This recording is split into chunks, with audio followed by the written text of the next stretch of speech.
Señor, te alabamos y te bendecimos porque tú nos abres los labios para la alabanza, porque solamente alabándote nuestro corazón se ensancha, Señor, reconociendo tu grandeza, reconociendo tu gracia, reconociendo todo lo que haces por nosotros. Bendito seas, Señor, bendito seas que ocupas todo nuestro pensamiento, toda nuestra alma, todo nuestro corazón. Alabado seas por siempre, Jesús.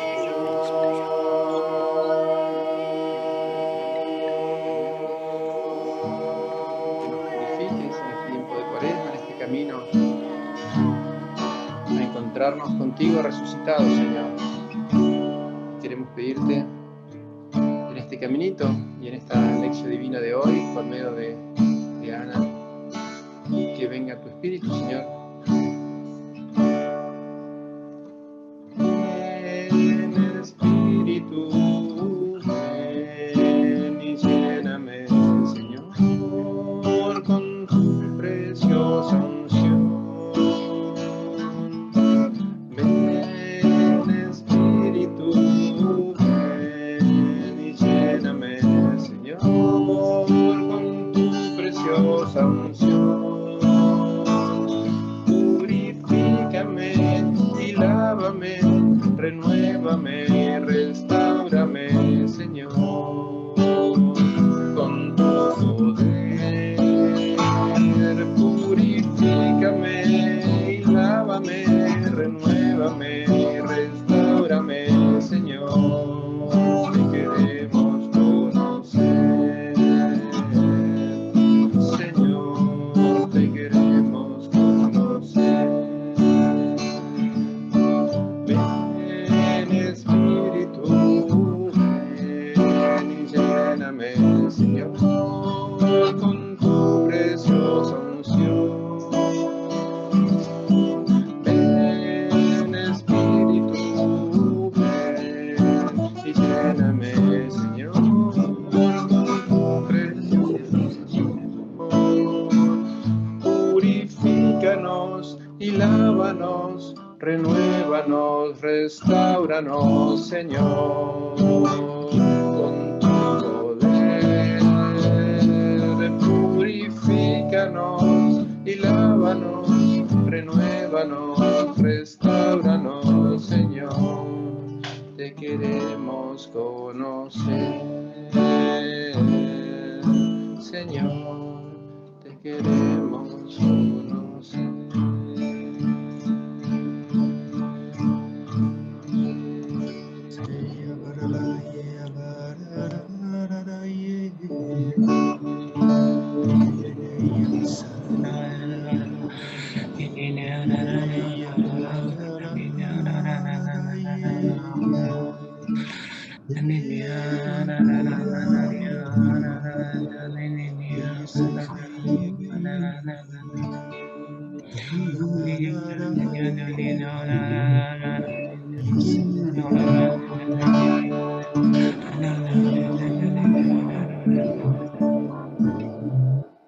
Y Espíritu Santo toca nuestra mente, nuestro corazón, toca nuestra inteligencia, nuestra voluntad, toca nuestro entendimiento, toca nuestra memoria, habita todo rincón de nuestro ser, de nuestro corazón, ilumina todo rincón de nuestra vida, de nuestro pasado, de nuestro presente. Ponemos nuestro futuro en tus manos. Ven, Espíritu Santo, camina con nosotros, muéstranos el rostro del Padre. Haz nuestro corazón semejante al de Cristo. Ayúdanos contigo a ser templos tuyos, para que seas tú quien viva en nosotros, quien ame desde nosotros, quien sirva desde nosotros. Unge de manera especial a Ana para que pueda comunicarnos tu palabra, con tu poder, con tu unción. Queremos que obres en nuestros corazones, que los vayas transformando a la luz de tu palabra, que los vayas cambiando y asemejando al de Cristo, para poder vivir siempre en la voluntad del Padre. Y te pedimos por medio de María, Dios te salve María, llena eres de gracia, el Señor es contigo. Bendita tú eres entre todas las mujeres, y bendito es el fruto de tu vientre, Jesús. Santa María, Madre de Dios, ruega por nosotros pecadores, ahora y en la hora de nuestra muerte. Amén. He aquí la esclava del Señor, Hágase hágase en mí según tu tu palabra. palabra. Pues cuando quieras, Pilar. No, Ana. Digo, Ana, pero... Bueno, vamos a ver si esto quiere. Vale.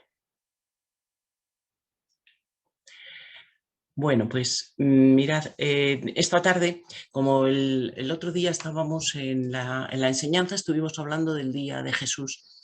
Y bueno, pues Jesús hace muchas cosas en un día, pero una cosa maravillosa que hace es orar.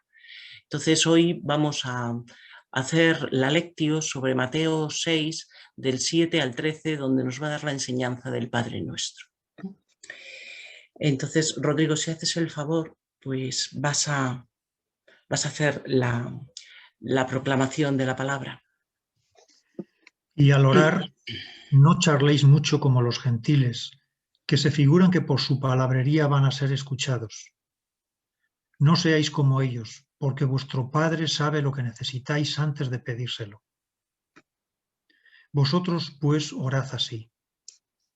Padre nuestro que estás en los cielos, santificado sea tu nombre. Venga tu reino. Hágase tu voluntad así en la tierra como en el cielo. Nuestro pan de cada día dánosle hoy. Y perdónanos nuestras ofensas, así como nosotros hemos perdonado a los que nos ofenden. No nos dejes caer en la tentación, mas líbranos del mal. Palabra del Señor. Gloria a ti, Señor Jesús. Bueno, pues vamos a comenzar. Como siempre decimos que hay una primera parte en toda lectio, que es leer despacito, enterarse del contexto, ver qué se ha dicho y por qué se ha dicho y en qué circunstancias se ha dicho, porque solamente así podremos entender bien lo que el Señor nos quiere comunicar y podremos después pasar a la segunda parte, que es la reflexión, y a la tercera, que hoy me gustaría que habláramos un poco de ella también, que es en la oración. Bueno, luego hay una cuarta que es la contemplación, pero bueno, eso ya lo vamos dejando para otro momento, ¿no? Bueno, si empezamos con este contexto, lo primero que nos fijamos es dónde estamos. Pues el lugar en que estamos, seguimos en la zona de Galilea, al norte del mar de Galilea y muy cerca de Cafarnaún. Este es exactamente el lugar, se llama el Monte de las Bienaventuranzas, que es, pues como vemos aquí, una pequeña colina, no es demasiado alto, tendrá unos 300 metros o así de altitud, que se eleva sobre el mar de Galilea. Y que es muy interesante, primero está bastante cerca porque es 1,5 kilómetros, pero la segunda cosa que es muy importante es que tiene una gran explanada delante y esa gran explanada va a ser un sitio muy adecuado para lo que Jesús está haciendo en este momento, que es el Sermón de la Montaña. Porque el tiempo en el que se va a desarrollar esta enseñanza del Padre Nuestro es durante el Sermón de la Montaña. Este sermón en el que nosotros el otro día comentábamos, ¿no?, que están pues una muchedumbre que se ha reunido allí junto con los discípulos de Jesús, y Jesús está dando una enseñanza muy importante. El Sermón de la Montaña es la instrucción para entrar en el reino, ese reino de los cielos que está anunciando desde el primer momento. Y en el Evangelio de Mateo es un sermón precioso, además muy bien estructurado, y ocupa pues desde el capítulo 5 hasta el capítulo, bueno, del 5.1 al 7.28. Es decir, no son las bienaventuranzas simplemente, es mucho más que todo esto. Tiene 3 partes. La primera es las bienaventuranzas, que son como la introducción, luego la justicia del reino de los cielos, y la tercera, poner en práctica la palabra, que es ya la conclusión de este discurso. Pero nosotros vamos a fijarnos, estamos justo en la parte central del sermón. Pertenece a esta segunda parte que llamamos la justicia del reino de los cielos. Y concretamente el Padre Nuestro está ahí metidito en el centro. Quería que vierais en fin, así sobrescrito, porque cuando se habla del Padre Nuestro aquí en Mateo, es que tenemos que darnos cuenta qué es lo que le está rodeando al Padre Nuestro. Y es que el Padre Nuestro es el corazón de todo el Sermón de la Montaña, que, como os comentaba antes, son las instrucciones para entrar en el reino. Es decir, es una pieza clave y fundamental. Jesús habla mucho de la oración en el Sermón de la Montaña. ¿Y por qué habla tanto de la oración? Porque la oración es fundamental para el ser humano. Es decir, hay una dimensión antropológica de lo que es la oración. Os pongo aquí una frase de Claudio Netespes que me ha parecido como preciosa y clarísima para reflejar precisamente esta dimensión antropológica, porque dice que desde su mismo nacimiento el hombre es invitado al diálogo con Dios. Decíamos el otro día que la oración es lo más excelso que puede hacer un ser humano. Es, digamos, lo más que puedes hacer, que es comunicarte con Dios. Pero no es una cosa que sea para alguien, no, es algo que llevamos todos insertos en nuestro ADN, como ser humano. Y esto no tenemos más que hacer un recorrido, que lo vamos a hacer mínimo, por la historia desde la prehistoria, para ver que siempre este deseo de comunicarse con la divinidad ha acompañado al ser humano. En la prehistoria, además en los primeros restos que nos han dejado los hombres del Paleolítico, los más antiguos, tenemos estas manos que son improntas, es decir, una cosa muy fácil, pones la mano, soplas alrededor color, luego levantas la mano y ha quedado pues la marca de la mano en blanco y todo lo alrededor en color. Más sencillo que eso es casi imposible, es muy primitivo. Pero claro, cuando en las cuevas prehistóricas, en sitios muy profundos, se encuentran esta colección de manos, pues se plantea uno, ¿y por qué lo han hecho? Desde luego una decoración de la cueva no, vamos a dejarnos de frivolidades. Hay siempre que buscar una intención mucho más importante, digamos, más esencial para el ser humano. Es difícil saber por qué lo hacían concretamente, claro, no tenemos a un prehistórico aquí al lado, no, pero sí tenemos pueblos primitivos que nos han dejado cosas parecidas y entonces los estudios de etnología nos dicen que tiene un sentido de plegaria. Es decir, es esta dimensión espiritual del hombre que quiere de alguna manera comunicarse con la divinidad y una forma muy primitiva de hacerlo es plantando la mano ahí, por las buenas. Si damos un paso en la historia y vamos a ya las civilizaciones históricas, como son, pues, por ejemplo, las civilizaciones de Mesopotamia, claro, estas sí nos han dejado escritura. Otra cosa es que no seamos ahora muy capaces de leerlo, más que si eres un experto, ¿no? Pero sí, y muchas de estas escrituras que nos han dejado son oraciones. Oraciones que nos reflejan ese deseo que tiene este pueblo de comunicarse con sus dioses y que también nos lo dejan muy claro, por ejemplo, en estas estatuillas, donde vemos ya las manos estas entrelazadas, que son una actitud de oración que reconocemos muy fácilmente. Si damos un salto a Egipto, pues aquí os he puesto las dos cosas. Os he puesto, por un lado, un relieve donde vemos en oración al faraón y a su familia, y al lado una oración que no vamos a leer, que está dedicada a Atón y que es muy bonita, porque es que es, ya os digo, la expresión de ese deseo que tiene el hombre de comunicarse con Dios. Y que desde siempre, que no vamos a decir que es que tenemos que irnos al siglo XX o al siglo XXI para poder encontrar oraciones. No, el hombre desde siempre ha tenido ese deseo y esta necesidad de comunicarse con Dios. Claro, a nosotros nos interesa de una manera especial, y es la que más nos vamos a fijar, qué significa la oración para el pueblo judío. Bueno, yo creo que os comentaba el otro día que el pueblo judío se ha dicho muchas veces de él que es el pueblo que sabía orar. La oración para ellos es como un signo de identidad. El pueblo judío y su relación con Dios es, digamos, como lo que conforma su esencia realmente. Entonces la oración es muy importante para Israel. Es algo que se les enseña a los niños, en primer lugar en casa. Normalmente en los primeros momentos son las madres las que enseñan, es lo normal, ¿no? Enseñan los primeros rudimentos, pero después los niños aprenden en las sinagogas, aprenden las escrituras y bueno, pues algunos aprenden muchísimo más, pero por lo menos, digamos, hay un nivel básico que todos van a conocer, porque la oración es esencial. Es verdad que está muy organizada porque en el mundo religioso judío hay muchos ritos y hay unas oraciones muy precisas y de una manera muy especial, digamos también, y muy bien reglamentada de cómo hacerlas.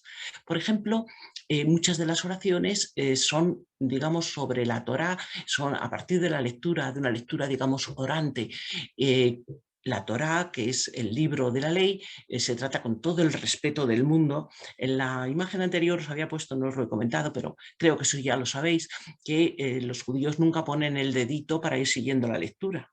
No, tienen como una especie de, diríamos, pues bueno, es una cosa muy especial porque es una especie de plumilla de plata con la cual, con un dedito al final, que va siguiendo. Es que es sagrada el pergamino este escrito con la ley y no se puede tocar, con las manos no se puede tocar.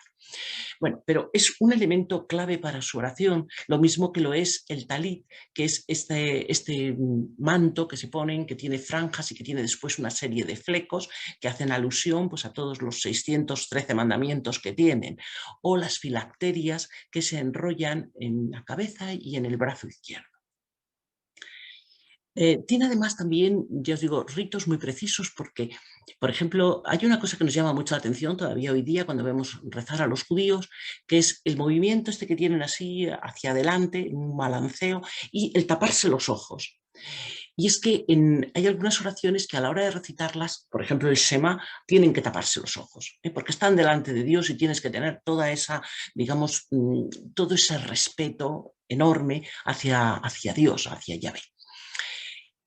¿Quién decidió las oraciones y la manera de rezar? Bueno, hombre, han rezado desde siempre, nosotros sabemos desde la época de Abraham, se puede ver que iban rezando, pero las oraciones tal como las conocemos hoy día en el judaísmo vienen de un momento que es la época de la Gran Asamblea.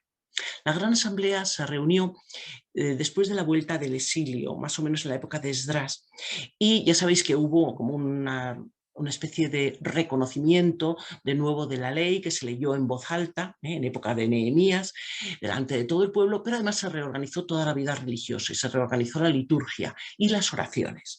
Y entonces fue en este momento cuando se van a elaborar las oraciones más importantes, el ritmo de las oraciones, que todavía el judaísmo rabínico sigue en nuestros días. Son oraciones que se hacen 3 veces al día, por la mañana, por la tarde, por la noche, y que tienen además pues, como 3 unidades especiales de rezo. Por un lado está el Shema, que es como la profesión de fe, que es reconocer que hay un solo Dios.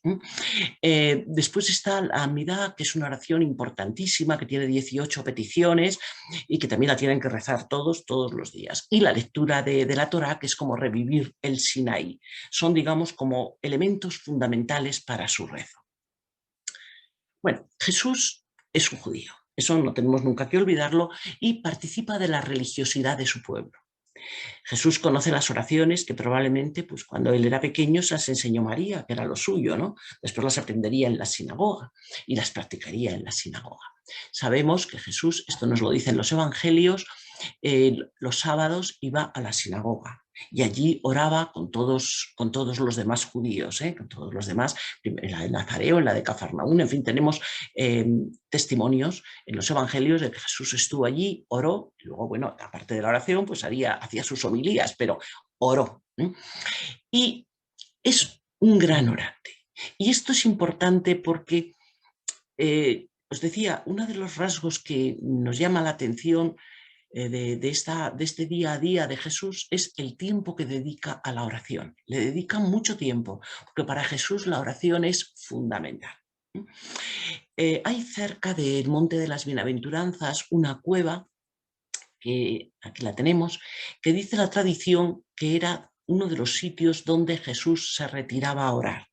Ya sabéis que se retiraba a orar por las noches, al amanecer.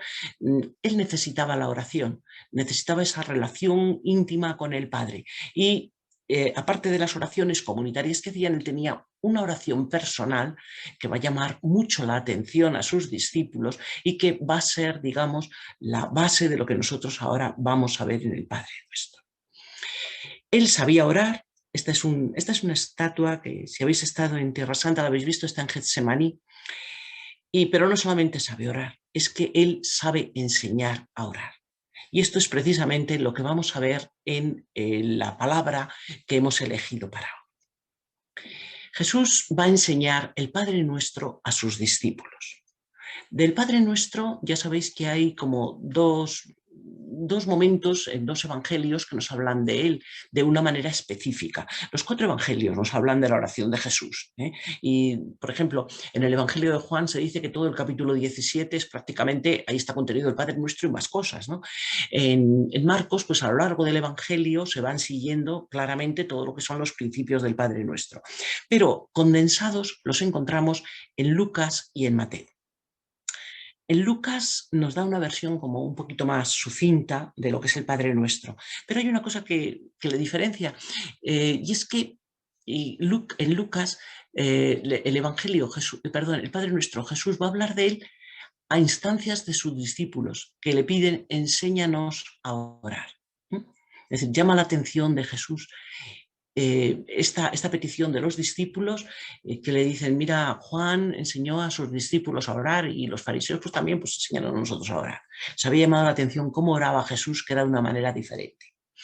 Aquí en Mateo, ya os decía que el contexto de Mateo es un poco diferente porque estamos en el Sermón de la Montaña, pero Jesús va a hablar del Padre Nuestro, no así por las buenas, porque, en fin, y fuera de contexto, eso nada. Él va a hablar en el momento que habla de la oración. Y, por ejemplo, los versículos que vienen inmediatamente antes de la oración del Padre Nuestro, que son en el capítulo 6, el del 5 al 8, va a hablar de la oración de los fariseos. Bueno, en realidad habla de cómo hacer la oración y de cómo no hay que hacer la oración. No hay que hacerla como los fariseos, porque hacen una oración muy formalista, una oración, digamos, como muy externa, una oración que se fija en lo exterior exclusivamente y una oración muchas veces que es hipócrita, porque la hacen para que les oigan los demás y para tener muy buena fama de ser hombres muy píos delante de sus contemporáneos. Dice, por ejemplo, que cuando oréis no os pongáis como los fariseos en mitad de las calles a orar. Eso es una de las cosas que Jesús advierte específicamente a sus discípulos. Es decir, hay una parte de exterioridad, de hipocresía en esa oración que es la que Jesús quiere quitar. O sea, primero empieza por la parte negativa. ¿Qué es lo que no hay que hacer en la oración? Tampoco tenéis que charlar mucho como los gentiles. Antes os comentaba, no podemos detenernos en ello, que la oración, bueno, que es común a todos los pueblos y por ejemplo, los judíos pues están viviendo, en cierto modo, conocen por lo menos muy bien a los griegos y a los romanos y saben que hacen también sus oraciones a sus dioses. Ahora, ¿qué oraciones hacen? Pues unas oraciones, como dice Jesús, llenas de charlatanería, como si los dioses les fueran a escuchar más porque hablaran muchísimo más. No vamos a detenernos en absoluto en esta oración, pero simplemente con ver lo que ocupa ya os dais cuenta que es una oración que, vamos, es tremenda, ¿no? Y luego además es dándole mucho la coba, ¿no?, al dios Tifón para ver si les hace caso y les es propicio. Bueno, Jesús dice, no charléis mucho como los gentiles, porque vuestro Padre sabe lo que necesitáis antes de pedírselo. Es decir, hay que poner, ya desde el primer momento, pone, como veis, un punto muy importante en la confianza en el Padre. Hay que fiarse de Él, hay que fiarse de que quiere lo mejor para nosotros. Y a continuación dice el versículo, vosotros pues orad así. Y desde el 9 hasta el 13 nos va a dar el Padre Nuestro, pues prácticamente como seguimos rezándolo todavía en nuestros días. Mirad, bueno, os he puesto esta imagen porque hay todavía algún sitio en el mundo, hace unos años lo había más, como por ejemplo Malula. Malula es una ciudad que está en Siria, cerca de Damasco, y es una de las pocas ciudades en las que hay una comunidad que es cristiana, es católico melquita, del ritmo oriental, por tanto, que hacen toda su liturgia en arameo. Y cuando ellos rezan el Padre Nuestro, lo rezan en arameo. Bueno, esto es en arameo, así que no vamos a leérnoslo. Suena muy bonito, ¿eh? Suena muy bonito porque yo lo he escuchado y, bueno, dicen que el Papa lo escuchó también cantar y que le emocionó muchísimo el oírlo en arameo. Sería así como Jesús lo diría, porque este es el arameo occidental, que es el que hablaba Jesús y hablaba pues la gente del norte de Galilea como lenguaje familiar. El Padre Nuestro es una oración importantísima que se la llama también la oración dominical. Dominical no porque se recen los domingos, no, es porque es la oración del Señor, Señores Dominus. Y es una oración que en la iglesia primitiva se tuvo en tantísima, en fin, valor, que únicamente se enseñaba a los catecúmenos un poco antes de bautizarse. Yo el otro día lo estaba pensando y nosotros rezamos el Padre Nuestro como el que dice cualquier cosa. Pues no, es una oración importantísima, es una oración, ya digo, que la tenían catalogada como lo más importante porque es que había salido directamente de los labios del Señor. Si os dais cuenta, nosotros tenemos muchas oraciones y muy bonitas, pero claro, no tienen nada que ver con el Padre Nuestro. Las oraciones que los hombres han compuesto, aunque sean oraciones muy inspiradas o muy ungidas, no tienen nada que ver. Esta oración dominical sabemos además que se empleaba en la liturgia de la primitiva iglesia cristiana y se utilizaba varias veces porque no es que nos lo inventemos, es que hay uno de los primeros documentos que se conserva en el cristianismo es la Didache, que es un documento descubierto además en el siglo XIX, pero que fue todo un gran descubrimiento. Se llama también la enseñanza de los 12 apóstoles y es como un compendio de esta vida litúrgica de los primeros tiempos de la Iglesia. Y una de las cosas que nos dice, que nos habla es de esta oración, de la oración del Padre Nuestro y de cuándo y dónde rezar. Y sabemos que en las celebraciones de la Eucaristía, en las primeras misas que se estaban celebrando en la iglesia primitiva, ahí estaba incluido el Padre Nuestro. Y fijaros, hay una cosa, yo creo que, no sé, claro, estamos tan acostumbrados a oír muchas cosas que no nos fijamos en ellas, pero si os dais cuenta, cuando rezamos en la misa el Padre Nuestro, el sacerdote dice, nos atrevemos a decir. Y nosotros nos atrevemos a decir, pues lo oímos y bueno, pues muy bien, nos parece, pues vale, venga, una cosa más que dice. No, lo está diciendo, bueno, o lo debe decir por lo menos, con todo sentido. Es que realmente lo que vamos a decir en el Padre Nuestro es muy fuerte, es muy fuerte, es muy importante, es muy esencial. Y decirlo, llamar a Dios Padre, es un atrevimiento. Así que por eso yo ya he resuelto que cuando vuelva a misa mañana, lo primero que haré será fijarme mucho, mucho, mucho y decirlo desde el corazón. Pues sí, Señor, nos vamos a atrever a decirlo porque tú nos lo has dicho, pero realmente, caramba, lo que nos das. Bueno, vamos a ver, el Padre Nuestro es una oración litúrgica, porque está inspirada en las oraciones judías, claro. De las oraciones judías, pues tienen, aquí os he puesto algunas de las partes de la oración, suelen empezar con exclamaciones, luego tienen peticiones, confesiones y tienen conclusiones. Si nosotros lo comparamos con la estructura del Padre Nuestro, pues encajaría muy bien eso en un contexto de liturgia de sinagoga, porque tenemos una exclamación al principio, Padre Nuestro que estás en los cielos, una alabanza inicial, santificado sea tu nombre, una petición central, que es que venga tu reino, que se haga tu voluntad. Y luego otra serie de peticiones que son importantes para nosotros, son existenciales. Le pedimos el pan, el perdón, el perseverar, etcétera, etcétera. Es verdad que, bueno, una conclusión también tenemos, que también es una conclusión, no siempre decimos el amén, pero también es importante si sabemos lo que estamos diciendo, porque es así sea, de acuerdo, completamente, ese es el amén. Si nosotros lo comparamos con una de las oraciones judías, la más, digamos, como la más conocida y además una de las más repetidas a lo largo de la oración diaria, que es el Aminá, o se llama también Shemon Esrei, que son las 18 bendiciones, pues nos fijaríamos que tiene también alabanza, que tiene también petición y que tiene también una última palabra con gratitud, con agradecimiento. Es muy bonita, es una oración bastante complicada, de una oración además que tiene un punto, el punto 11, que hay que fijarse mucho en él, uno que añadieron ahí contra los herejes, que bueno, si algún día ha lugar, hablamos sobre él.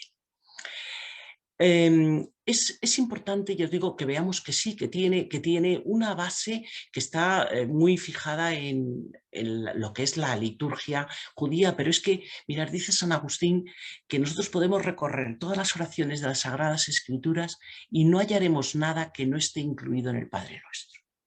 Es como la esencia de la esencia, es el néctar. O sea, se ha sacado todo lo mejor, lo más importante y nos lo ha colocado ahí. Pero nos ha colocado lo que hay en el Antiguo Testamento, en las Sagradas Escrituras, mirar todos estos elementos de confianza, de reverencia, de sometimiento, obediencia, dependencia, de petición de perdón y de humildad. Pero estos elementos, aunque sean los que aparecen también en el mundo de la oración judía, que os digo es muy bonita y muy elaborada y muy bien hecha, en el cristianismo es diferente, porque va a expresar una nueva realidad, que es la que corresponde pues, al creyente en Cristo. Cristianismo es algo distinto. Y ese algo distinto lo vamos a ver en esta oración, que es nuestra oración base. Abarca toda la realidad humana. Por una parte, y en primer lugar, abarca lo que es fundamental para nosotros, que es nuestra relación con Dios. ¿De qué manera? Pues porque Dios le va a ver como Padre. Es decir, podríamos decir que es como una bendición de adoración toda esta oración. Y aquí sí que podríamos decir, bueno, ¿qué pasa? ¿Que en el Antiguo Testamento Dios no era visto como Padre? Hombre, sí. Sí, nosotros cogemos, por ejemplo, aquí os he puesto una cita de Oseas y nosotros vemos que dice, cuando Israel era muchacho yo lo amé y de Egipto llamé a mi hijo. Sí, padre, pero ¿padre de quién? Padre de un pueblo. O sea, en primer lugar, vamos a fijarnos en esto. En el Antiguo Testamento, Dios aparece como padre, pero como padre de un pueblo. O como padre también, un poco más adelante, de los miembros del pueblo de Israel. El mismo Oseas, en Oseas 11, nos dice, yo te tomé de la mano, yo te enseñé a caminar. Algo muy tierno también como un padre. Pero la expresión Padre Nuestro que nosotros tenemos en nuestra oración es típicamente cristiana. Porque, fijaros, la gran diferencia va a ser que nos da una nueva experiencia de Dios. Ya sabéis que la revolución que va a traer Jesucristo va a ser sobre todo una nueva experiencia de Dios. Dios en el Antiguo Testamento, acordaros, cuando se aparece a Moisés en la zarza y le da el nombre, el tetragrama, es un nombre que ni siquiera se pronuncia. Ni siquiera le van a emplear en las oraciones. A Dios los judíos le llaman a través de circunloquios y de otros nombres. Se le llama Adonai, que es Señor, se le llama Elohim, se le llama Sabai, se le llama de muchas otras, se le llama de muchas otras maneras. Pero Yahvé no. De hecho, no sabemos siquiera si la auténtica pronunciación es Yahvé. Ahí ya sabéis que los hermanos evangélicos dicen que no, que es Jehová. Pero bueno, no sabemos, porque además como en hebreo no se escriben las vocales, y esto no lo pronuncian, pues ahí tenemos una enorme duda. Pero vamos, esto os lo comento porque había tanta reverencia hacia el nombre de Dios, una reverencia temerosa, que no tiene nada que ver con el Abba que nos da Jesús. Cuando Jesús nos dice Abba, pues claro, nosotros es que ya digo, vivimos en otro contexto y nos cuesta trabajo entenderlo, pero es decir papá. Pero papá con todo el cariño de un niño pequeño, con toda la confianza, es decir, con una familiaridad que desde luego a los judíos les resultaría escandaloso. Es decir, llamar papá a Dios, pues es que les parecería, vamos, algo tremebundo, algo imposible. Tendría que escandalizarle. Pero es que Jesús lo que hace es abrir un mundo nuevo de relaciones entre Dios y el hombre. Mirad, Dios a través de Jesucristo y de la Iglesia y del bautismo nos convierte en miembros de la Iglesia, hermano de Jesucristo y por lo tanto hijo adoptivo de Dios. Es que fijaros, el paso que hemos dado, el salto que hemos dado, no tiene nada que ver con el concepto que se tiene de la paternidad de Dios en el Antiguo Testamento, porque aquí somos hijos de Dios, hijos adoptivos de Dios a través de Jesucristo, claro, a través del bautismo que hemos recibido en su nombre. Fijaros, esto San Pablo nos lo va a repetir muchísimas veces porque debe ser algo que nos cuesta mucho trabajo que se nos meta en la cabeza. O no solamente que se nos meta en la cabeza, que pensemos sobre ello, que lo interioricemos en lo que es, porque es algo realmente profundísimo y realmente, como os decía antes, revolucionario. Abre unas dimensiones diferentes en las relaciones de Dios y el hombre. Por otra parte, también es muy importante que cuando rezamos el Padre Nuestro, según Jesús nos ha dicho, no decimos Padre mío, decimos Padre Nuestro, porque la relación con Dios es desde la fraternidad en los hermanos. Y el nuestro es también, por eso os lo he puesto ahí con mayúscula, es algo que también tenemos que fijarnos como algo fundamental dentro de esta oración. Que estás en el cielo porque eres Dios, es Dios. O sea, es papá, sí, papá mío, papá, que es Dios. Después hay un segundo aspecto en esta relación con Dios, que es la relación de adoración. En las frases siguientes hay 3 peticiones que nos llevan a Él, que son para Él. Decimos que santificado sea tu nombre, venga tu reino, hágase tu voluntad, como en el cielo, bien en la tierra. ¿Qué queremos decir con todo esto? Bueno, pues mirad, en esta relación que nosotros vamos a ver aquí, en esta parte del Padre Nuestro, lo que vamos a reconocer es en primer lugar el nombre de Dios, el nombre que es santo.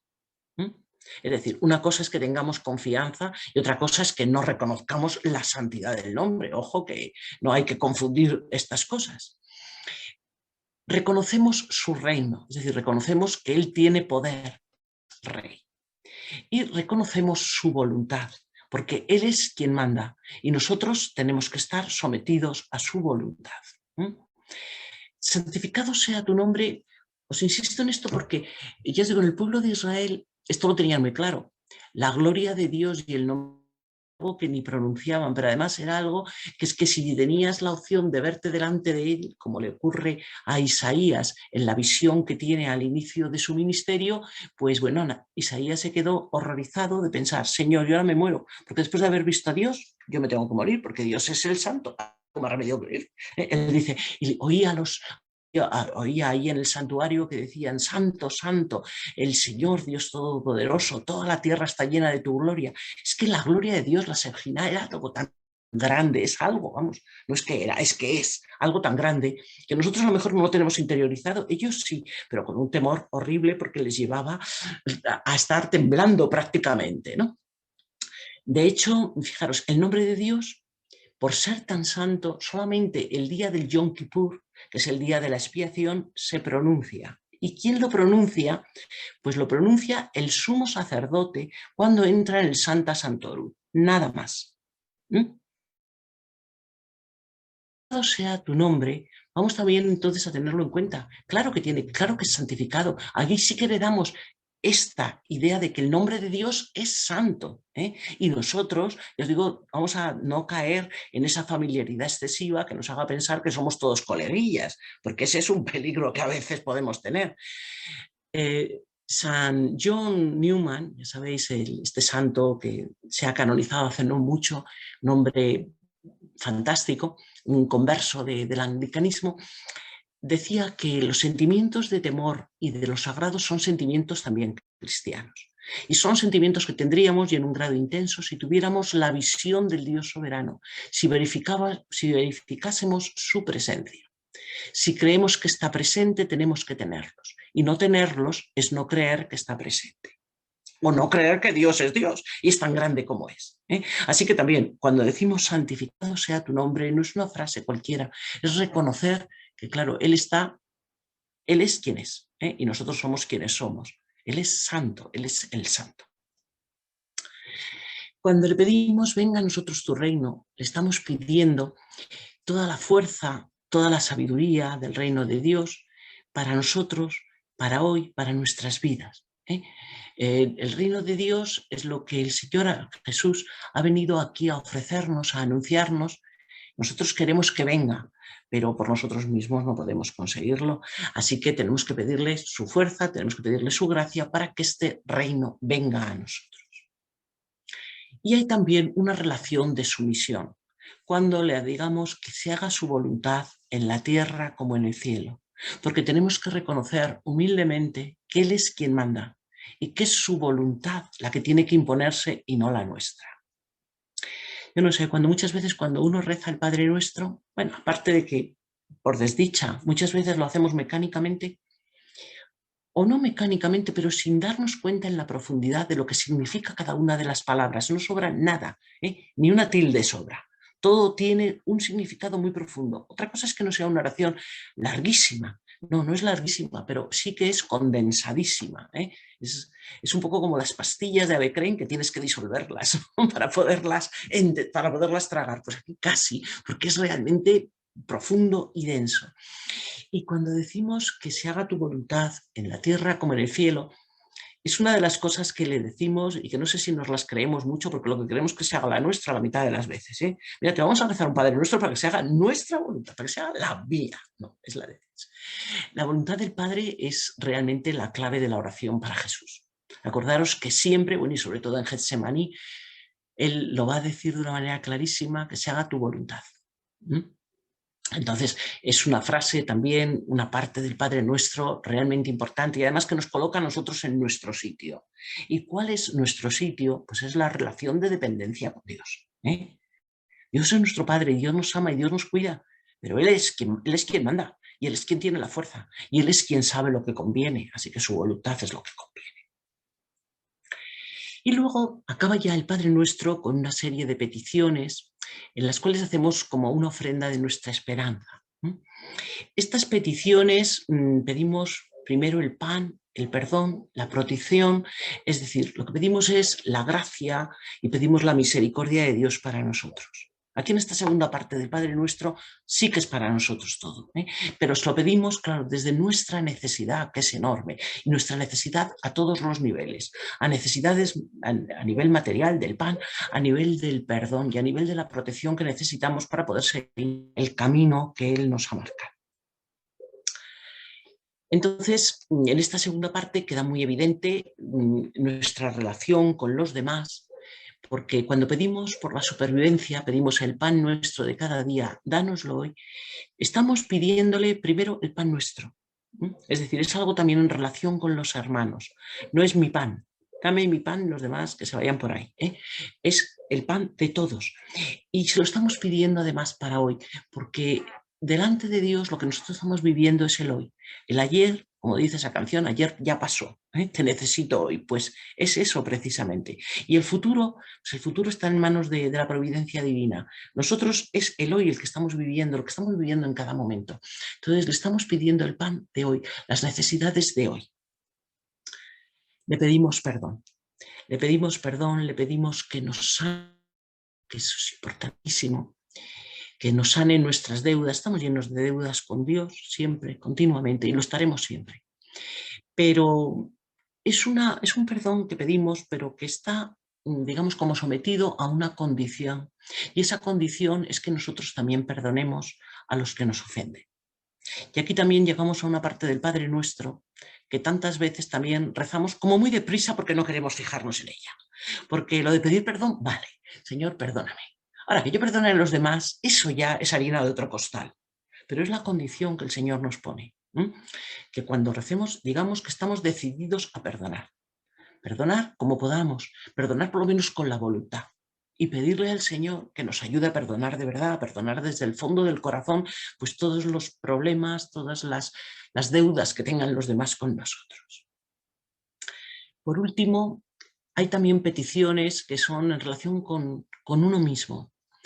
También hay una parte absolutamente personal dentro del Padre Nuestro, que es la última parte, porque estamos llenos de peligros. Y entonces le vamos a pedir al Señor que nos libre también a cada uno personalmente de los peligros que tenemos.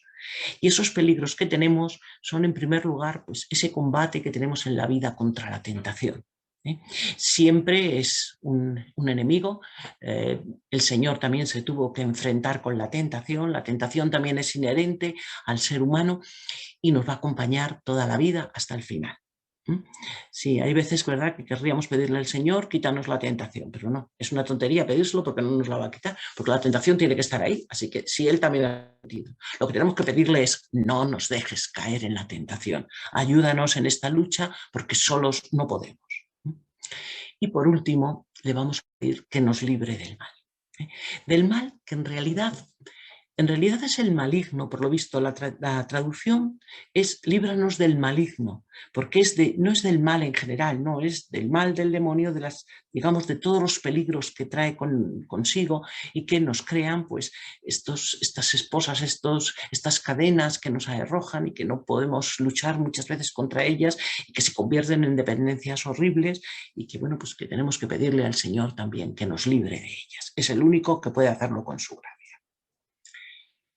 Y bueno, pues esta es la oración que el Señor nos ha enseñado. Es una oración preciosa, es una oración muy completa, es una oración que nos tiene que servir para meditar tantísimo, porque nos sirve para meditar, ya digo, con respecto a nuestra relación con Dios, a nuestra relación con los hermanos y a nuestra relación con nosotros mismos. Pero es importante lo que nos dice además el catecismo sobre la oración, porque dice que Jesús nos enseña a orar no solo con la oración del Padre Nuestro. Acordaros que es que estamos hablando de lo que en un día Jesús nos enseña. Y una de las partes que nos enseña es a orar. Vale. Nos enseña, digamos, como unas palabras preciosas en una oración compuesta muy bien para orar. Pero no solamente nos enseña las palabras de la oración, sino que cuando Él ora, vamos a ver además unas disposiciones especiales, que son las que también tenemos que pedirle al Señor para hacer la verdadera oración. Unas disposiciones que, como os decía en los versículos anteriores, ya nos las había dejado al menos por vía negativa. Como no tenemos que hacer la oración, por lo tanto, como sí tendremos que hacerla, que es como Él la hacía. Él la hacía de una manera sincera, de una manera verdadera, de una manera ante el Padre y totalmente entregada. Bien, pues vamos a ver. Pasamos a las reflexiones, porque os digo, simplemente nos hemos dedicado a ver un poco qué es lo que nos dice la palabra.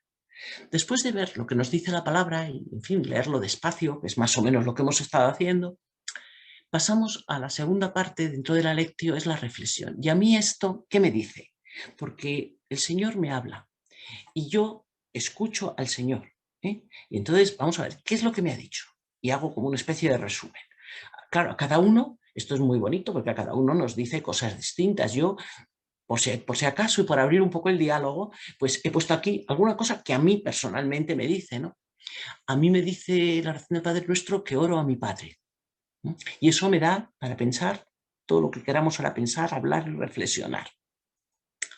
Me dice que mi Padre es Dios. Y esto es muy fuerte. Y también es algo a lo que tenemos que dedicar un tiempito, porque el que mi Padre sea Dios me pone también en unas circunstancias que tengo que ser muy consciente de ellas. Y me dice además que con esta oración tengo suficiente para todo. El Padre Nuestro me decía en una ocasión es como la aspirina, que vale para todo. Pues más o menos, para toda necesidad, el Padre Nuestro te sirve. Cualquier necesidad que tengas en tu vida, cualquier necesidad que tengas en la oración, en el Padre Nuestro encuentras una respuesta.